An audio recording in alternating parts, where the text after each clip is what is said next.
বলরামকে মথুরায় নিয়ে এসেছি মহারাজ। এসো এসো, দুই শক্তিশালী তোমরা কৃষ্ণ বলরাম ওই দেবাদিতে মহাদেবের ধনুর্বাণ ভঙ্গ করে তোমরা তোমাদের বিরুদ্ধের প্রকাশ দেখাও। যা ভয় কারণ অহংকারী জর্জরিত হয়ে দৌড়াদারি কক্ষাচরণ মুনি ঋষি গান্ধর্ব কাউকে দিতে পারবি ভাই। এমনকি তার বিনা প্রসেসকে এই মধুরার সিংহাসন থেকে ক্ষমতাচ্যুত করে ওই নামল সিংহাসন আরোহণ করে রয়েছে। যাও ভাই তার ধর্ম রক্ষা করো। যারা বলরামের আদেশে অন্তর্যামী ভগবান আজ সবার করে আগমন করছে।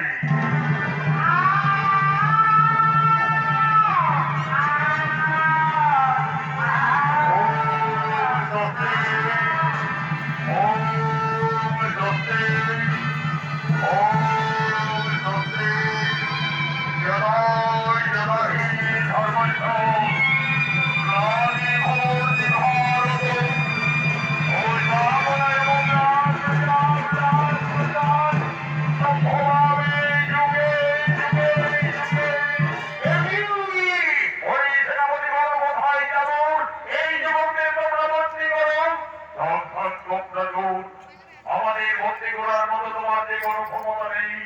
তোদের মতো অত্যাচারী আমাদের সরকারিদের মর্যাদাকে আমি বদলেছি। আমি অন্তর্যামী নারায়ণ মৃত্যুর চেষ্টা প্রস্তুত দানব ধরস্য করে নয়।